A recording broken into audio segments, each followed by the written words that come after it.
Hi guys, we're back again to talking chapter 10 about more about reference groups and influence, what things that influence consumers. So today we're going to talk about the family and also social standing.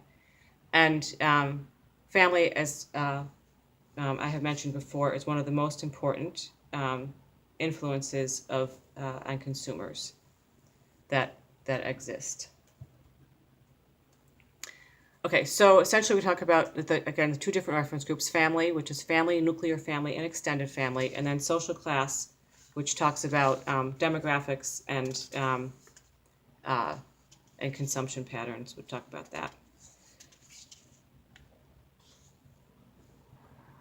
Okay, so a family is defined as two or more persons related by blood, marriage, or adoption residing together. And in Western societies, there's essentially three types of families: married couples, which would be a family, nuclear families, which is and extended families. Married couple is one or more children. A married couple and one or more children constitute a nuclear family. And then the nuclear family, together with at least one grandparent or other relation living within the household, is called an extended family. Then social class, we've talked about demographics before. We're going to talk about it more today, and then how demographics influence consumption patterns. Okay, so let's talk about socialization, because that's an important concept. Socialization essentially refers to the process of making people behave in a way that's acceptable to their society. And you see socialization happen in a variety of different settings. You see it in the family, you see it in school, you see it in jobs, that kind of thing. It's just making everybody, it's the idea that people start to behave in certain ways that are quote unquote acceptable to the group. Okay, so consumer socialization occurs with children, essentially two different stages: pre-adolescent and teenager. Pre-adolescent is when you observe the parents and older siblings, and families are very reliable, probably much more reliable than advertising. Then there's the teenage years. That's where peers are most influential, and generally speaking, the more a parent disapproves of a product, the more the teenager likes it. Okay, so this is just a chart of visualization. I love charts. I think it's a good way to understand things. This is right from the book. It just talks about the two different ways. So it's family members and friends, and when that shift happens. Okay, so socialization agents are essentially the person or organization that's involved in the socialization process because of the frequency of the contact and control over rewards or punishment. So that is the idea that's given to the individual. So the ability to buy something for someone or take something away from someone. This is, again, a chart from the book that just looks about attitudes that mothers have about socialization. One is marketing receptive. The other mother is marketing resistant. You can just read through them. Essentially, one loves advertising and pays attention to it, and would like to buy things for their children, whereas the other ones are a little bit more, they're trying to protect their child from advertising and that kind of thing, so they don't waste their money. Okay, so there's also this different parental styles with socialization based on permissive and restrictive, nurturing, very nurturing and not nurturing. So the indulgent parent respect consumer socialization. They're very enthusiastic about advertising, and they talk to children about it, and they listen to what their children want, that kind of thing. The neglecting parent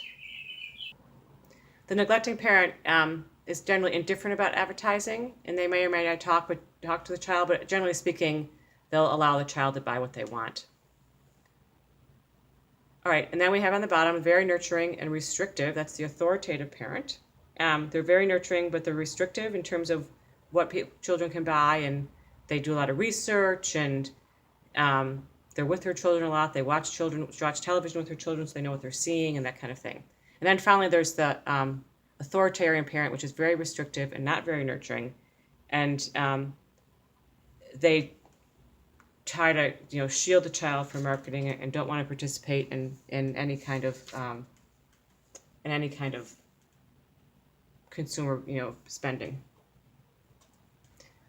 Okay, so this is just, again, another chart. It kind of goes through consumer socialization. in terms of an age from 1 year to 8 years for the children. It's completely dependent on the parent up until 8 years when they tends to shop somewhat more independently.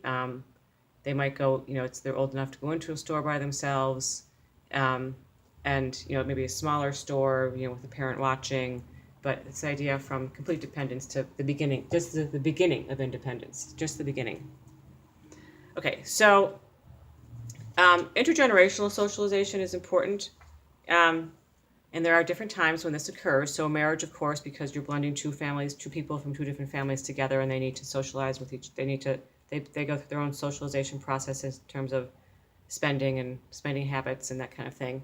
Retirement, things are going to change during when couples retire, because they might have, income might be less, or they might change they might live someplace else. So again, they go through a process of readjusting. These things can go on. There might be changes within the household, throughout the marriage, certainly in terms of changes in income and that kind of thing. And then, as wacky as it sounds, pet adoption. So even the family that has a new pet is going to have to come into it has to figure out a way to socialize the pet so that it fits into the family environment in terms of what the pet eats and how they exercise and that kind of thing. So generally speaking, people become a little bit more skeptical about consumerism as they get older, but it's that kind of changes. Certainly there are a variety of different factors that would influence that, but we tend to be a little bit more careful with our money the older we get. And then often we see that preferences are transferred from generations, particularly when you see if grandparents live with a family, or if a grandparent is participating financially in a child's education or upbringing. Okay, so there are two supportive roles that the family plays. One is economic well-being. It's the idea of distributing the income to everybody fairly and equally so that everybody gets what they need. And then, more importantly, that is the idea of emotional support, love, affection, intimacy, feeling that a sense of belongingness, all that kind of thing. So those are the two things. You kind of have to balance that. You have to make sure that everybody's treated equally, and the resources, fairly and respectfully and lovingly and equally. So generally speaking, when we talk about a suitable lifestyle, that's really what is reflective of our lifestyle growing up. And you might want to just think about what your family considers to be a quote unquote suitable lifestyle versus maybe what your friends' parents, or even maybe what your cousins consider to be a suitable lifestyle. Okay, let's talk about decision making. And again, there's no one or right or wrong. They fall into 4 different categories. One is if the husband makes a decision, the other one is when the wife makes a decision, when there is joint decisions, and what we refer to as autonomic decisions. And that's neither the husband or the wife. They just kind of make the decision as it goes along. It might depend upon what the service is, that kind of thing. So this is something that marketers are. These are general guidelines. This is the marketers want to find out what is it that people how do people make their decisions and that kind of thing, and they will market to them that way. Okay, so what influence do children have? So if any of you have taken organizational behavior or you plan to take organizational behavior, we'll talk about this then. This is a general influence tactics that we talk about. One is pressure, essentially demanding something or threatening, trying to intimidate the parent. Exchange is promising something in return. If you buy me that truck, I will promise I will clean my room every day for 2 weeks. Or, I promise I won't hit my sister anymore. Or, I promise I'll, get rid of those other toys or something like that. Rational is assess that using some sort of logical argument and factual evidence, to the child to do that. Consultation is asking the parent what their opinion is. And then ingratiation is this idea of buttering the parent up and then asking for the requests. Like, oh, Mom, you look so pretty today, or you look tired, let me help you out, that kind of thing. Okay, roles and measurement. So there's kind of, this idea of measurement can be a little bit, a little subjective, but there are different ways that, different roles that family members play. And again, you might see this in, this is a model that you could transfer to many different situations, but definitely, with marketing, we definitely talk about it. You can talk about it in management as well. But okay, the influencer, just go through them. Influencer is the family member who provide information to the other members. The gatekeeper is one that controls that information, so it may or may not be the same person. So they might share the information, but maybe the gatekeeper is the one that decides whether or not they'll have access to the television or whatever. Okay, the decider is one that actually makes the decision as to what to be purchased. The buyer is one that actually buys it, which may or may not be the same person. The preparers are the ones that transform what is bought into something usable. So it could be, not everything needs to necessarily be transformed into something else. But for example, with the situation of food, someone might buy the food, but somebody else has to prepare the food for you to eat it. Then users, of course, are the people who use the service or consume the product. And then the maintainers are the ones that take care of it. So, you might say, oh, you can get that big fish tank, but I'm not taking care of it. You have to clean it. Or, I'm okay with putting the pool in, but I'm not going to take care of it. So that's the idea of there might be the buyer might be all set to buy it, but if the person who's maintaining it says no, then it probably ain't going to happen, or isn't going to happen. Okay, family life cycle.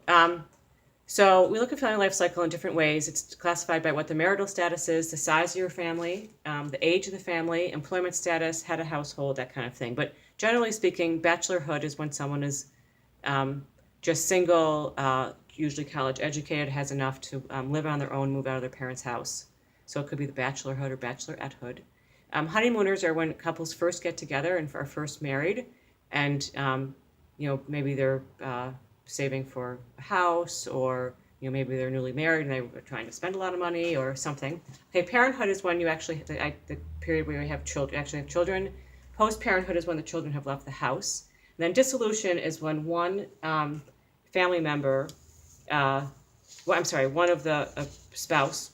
has died, and there's just a single household, single head of household. Okay, so let's just talk about non-traditional families and non-family households.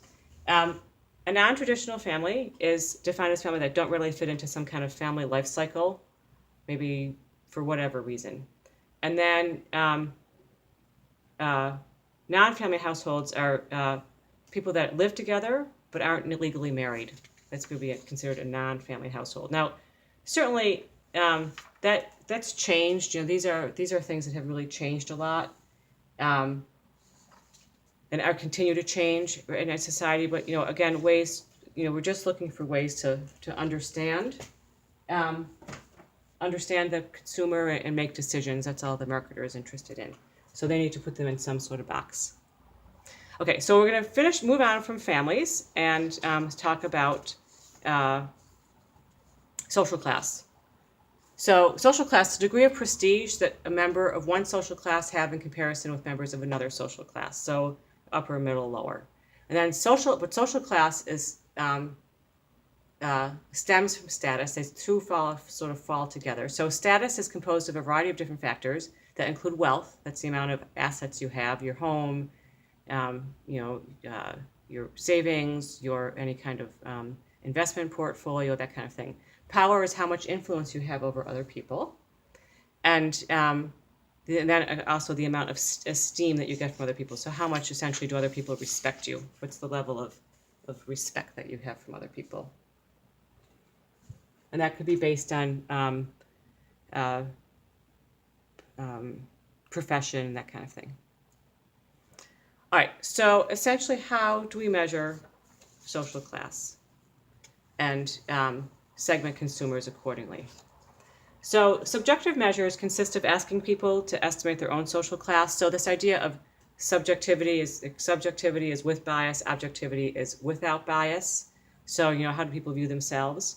And then objective measures look at more demographic factors and variables, so that people ask factual information about themselves. What's your occupation? What's your education level? How much money do you make? And then they might ask a variety of different, like this whole idea of called the multivariable index, which are so a multivariable index could include different things, including your occupation, your source of your income, not necessarily the amount of your income, but the source of your income. There are some occupations that are considered more reputable than others. What kind of house you have, what the neighborhood is like, that kind of thing. Like, so there's all these different things. Now there's all sorts of different ways. It's not social class is not simply how much money you make. It's complicated.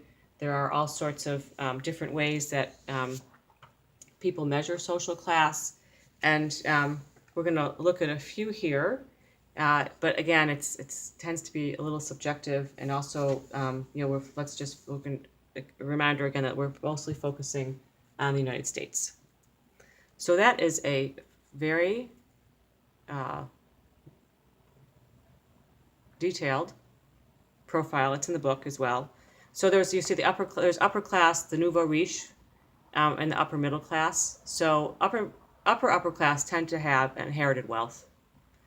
The nouveau riche are people who have recently come into money, and the money is very important to them. They might not be as big as savers.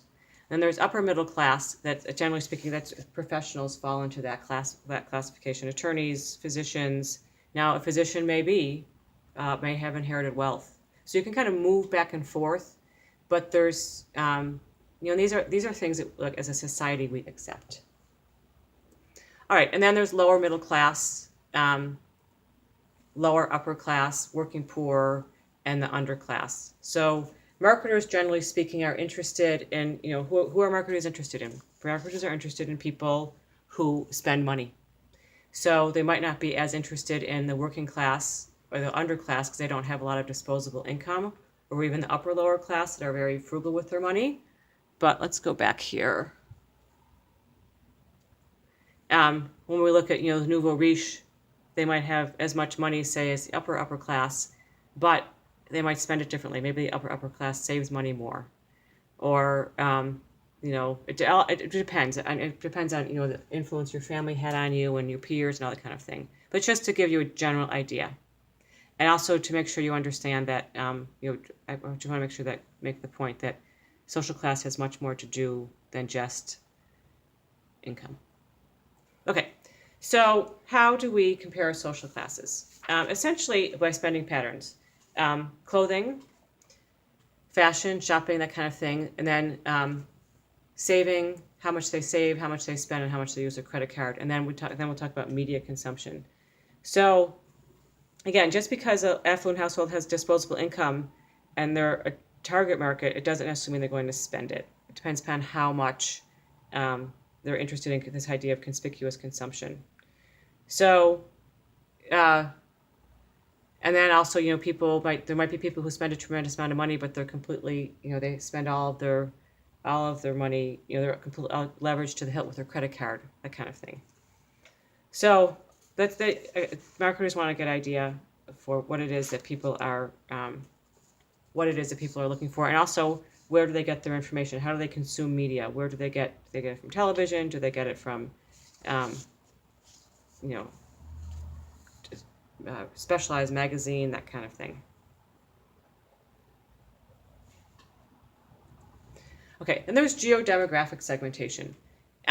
So that's the idea essentially that birds of a feather flock together. So when you're trying to segment a market, so if people live in a certain zip code, then they must spend money in a certain way. So, locally, you'd say, people in Clarence, there would be geo-demographic segmentation. There's a stereotype about people in Clarence that, people in Clarence are wealthier and spend more money, or maybe people who live in Orchard Park or something like that. I'm not saying yes or no. I'm just giving that as a reference point for those of you who are local, and that people who live in the city don't have as much money, so they're not going to spend money as much. That's the idea of geo-demographic segmentation. You can look at it nationally too. Wealthier areas outside of, say, Los Angeles and New York City, certain areas around Miami Beach where there's a lot of money, that kind of thing. Okay, so coming up next are some more charts. So this idea of geo-demographic segmentation. So there's 14 different wealth groups. urban, suburban, second city, uh, and then town and country. So, and there are way that people behave who live in necessarily in different areas, or, that those areas that attract certain types of people. It's part of Nielsen's PRISM, which combines socioeconomic and demographic factors, education, income, occupation, family life cycle, ethnicity, housing, and urbanization, with consumer buying and media exposure. That they use that and then they locate consumers with similar lifestyles. And this is just a chart of the 14 wealth groups. Okay, so then combined with that is this idea of the 11 life stages, also which is a prism. Younger years, family life, and mature years. And again, different things happen at different times. So that is a look at family and how family influences and also influences the consumer buying process, and also how social status plays into it and the role that family plays into determining social status. Okay, that's it. So thanks, guys, and we'll be back with chapter 11.